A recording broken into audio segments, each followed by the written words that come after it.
সময় দরকার ছিল তখন শাপলারে ডাকছো, পিলখানারে ডাকছো, তৌহিদি জনতারে ডাকছো, যেই ক্ষমতায় গিয়ে উপদেষ্টা হইছো এখন শাহবাগ মারাইতেছো, সাথে চাঙ্গিয়া রাখা হবে না। লক্ষণ সেনের বুন খুনি হাসিনা পালাইছে ওর বাপের বাড়িতে, সেই খুনি হাসিনারে যেই জনতা পালাইতে বাধ্য করছে, এই শাহবাগ যারা আওয়ামী লীগকে ফিরে আনতে চায় ওদেরকে ওদের বাড়ি দিল্লিতে পাঠাই দিব। সুতরাং নতুন কোন রাজনীতি করতে চাও দুই শাহবাগকে নিয়ে বাপের বেটা হয়ে থাকলে ফেসবুকে পোস্ট না দিয়া শাহবাগে আয়, আমার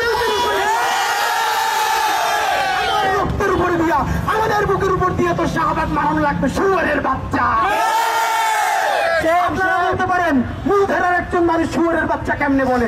আপনি ভাবেন আমার ভাইগুলোরে খুন খালি খুনি করে নাই, রোজায় ধর্ষণ করতেছে, জঙ্গি বইলে বাইরে ফেলতেছে, শাপলায় ডাম্পিং করতেছে, পিলখানায় শেষ করতেছে। আমি সেই খুনি, সেই শহীদ, আর আমি সন্তান। এতদিন আওয়ামী লীগ নিষিদ্ধের কথা বলে নেয়, বলছে নির্বাচনী নিবন্ধন বাতিল করতে হবে। সব কথাটা কোন হত্যাকারী যেই দলের প্রধান সরাসরি হেলিকপ্টার দিয়ে গুলি করে মানুষকে মারতে দেয়, আওয়ামী লীগকে নিষিদ্ধ করতে হবে। আওয়ামী লীগকে নিষিদ্ধ করে আমরা ঈদ করবো ইনশাআল্লাহ। খতম কইরা, এই খতম মানে বাংলাদেশের রাজনীতি থেকে ওদেরকে বিদায় করে এই দেশ সেবাই খাবো ইনশাআল্লাহ। ধর্ষণের বিচারের জন্য দ্রুত বিচার ট্রাইব্যুনাল করে 90 দিনের মধ্যে শাস্তির ব্যবস্থা করতে হবে। যতক্ষণ না করা হবে বাংলাদেশের জুলাই জনতা ইনকিলাব মঞ্চের ভাইদের সাথে শাহবাগ অবস্থান ছাড়বে না। সুতরাং আমরা এখন আমাদের আবার অবস্থানে যাব, সবাই মিলে সেহরি করব।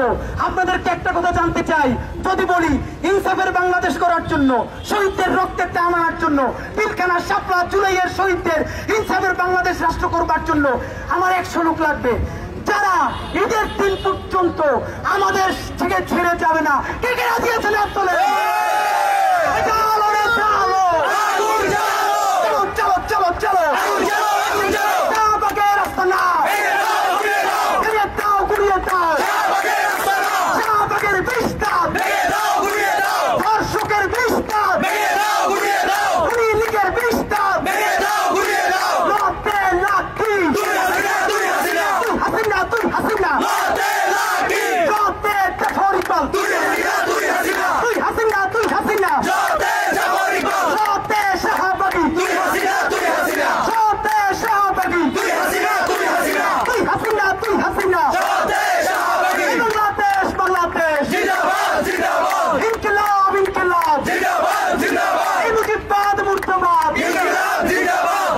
ধন্যবাদ।